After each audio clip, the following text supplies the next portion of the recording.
अस्सलाम वालेकुम, मैं मोहम्मद अख्तर तुस लेते पे यूट्यूब चैनल ट्रैक्टर चक दा गास बिस्मिल्लाह अंजाम खुदा जाने दी थोड़ा पेर होवे तो खैर होवे बस दे थोड़ा बेरा थोड़ा ट्रैक्टर गिन के आगे 640 फीट पुराना मॉडल ये 1996 मॉडल टोटल जेनवन ट्रैक्टर सारा रंग अपना है, कोई दोबारा पेंट नहीं किया गया। ठीक है, तरले उते रंग चेक कर सकते टोटल अपने रंग खाला जेनवन ने कने अपनी स्टैंडर्ड तक की खाला।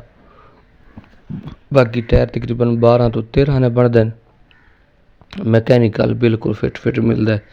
तो बाकी कंडीशन देख सकते पक्का 96 मॉडल है, मैकेनिकल चंगा है, हिस्से गिरता फुल टाइट हो सी। बाकी टायर तो देते पे तकरीबन 13 ने टायर की दिख रहे 12-13 ने। इंजन गियर से 3 कड़ा च रिम हैं, बाकी मैकेनिकल चंगा है, हिस्से गिरता भी फुल टाइट है।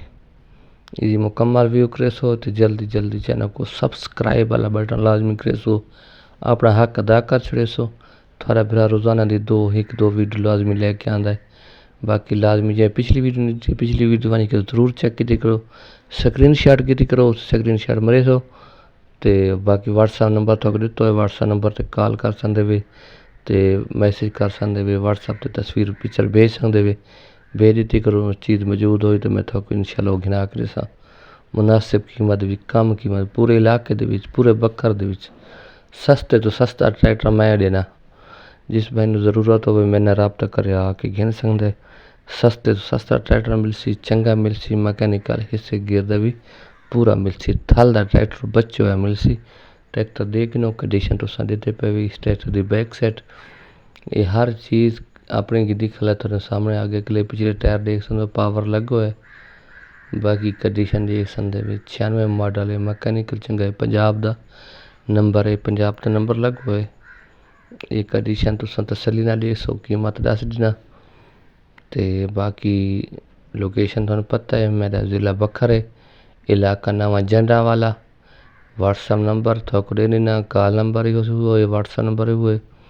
स्लैब स्टार्ट है, एक पहले मालिक बल्कि दूसरे मालिक को ले। बाकी कंडीशन थोड़े सामने आ गई है, लुक थोड़े सामने आ गई है। तो बाकी रह गई कीमत वाली गल, कीमत जी मालिक जी कहता पे तकरीबन जी 17.5 डिमांड है, 17 देवे मौके ते कमी पे मजीद कर वने। ये ट्रैक्टर फार सेल टोटल जेनवन है, तुरट भान किथा भी कोन सी ट्रैक्टर की समझ आ गई थको। ये ट्रैक्टर टोटल जेनवन है, स्लैब स्टार्ट है, मैकेनिकल चंगा है, टोटल जेनवन है। तो जिस भाई पास आवे मैंने रबता कर सकता है, नंबर व्हाट्सएप दे देना। तो बाकी कंडीशन तो देख ही दी सारी। ये व्हाट्सएप नंबर है मेरा, इस व्हाट्सएप नंबर पर आवे सो। अल्लाह।